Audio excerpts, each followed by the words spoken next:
closest to our area just off of our coast. This would bring, if this track verifies, the potential for hurricane force winds along our immediate coastline. This is why we've been telling you all week long, we didn't need you to panic. We just needed you to hold a steady hand and get all your precautions ready and be ready to put that plan into place if a hurricane threatens late this week into the weekend. Well, it's here. The hurricane watch is in place, and this is what we have to deal with. Tropical storm force conditions will be in play across the area as far as wind is concerned, with hurricane force winds possible along the coast.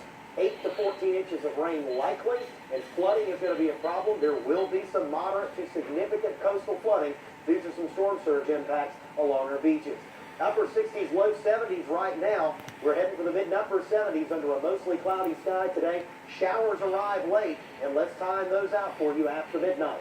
Here comes the first rain bands by daybreak tomorrow, impacting the coastline. That'll be round number 1. Round number 2 comes in mid to late morning, and then round number 3 comes in during the afternoon. And at that point, that's when the weather starts going downhill, and our 7-day forecast shows that. Windy conditions developing tomorrow night through the day on Saturday. At this point, inland areas will expect a tropical storm, widespread tropical storm force winds for all inland areas. If you're along and east of Highway 17, a very similar forecast. However, I need you to prepare for the possibility of hurricane conditions on Saturday. All of us are guaranteed tropical storm force winds with this system. We are 48 hours out, and the National Hurricane Center already has 80 to 90% probabilities of tropical storm force winds for a sustained amount of time across the area. Those are very high probabilities for 48 hours out, and the hurricane force wind probabilities are creeping up. So we're all good. Everybody's done everything you're supposed to do from what I can see. So at this point, it's time to execute the plan, and let's get through this thing. The amount of rain is comes rain.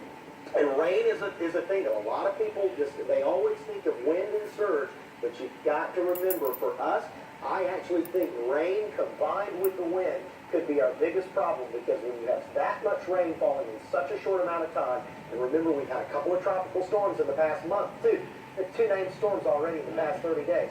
Our trees could be a little on the weaker side because of that. So you put all that moisture in the ground and trees could come down. Power outages could be a big time problem across the area during the day Saturday.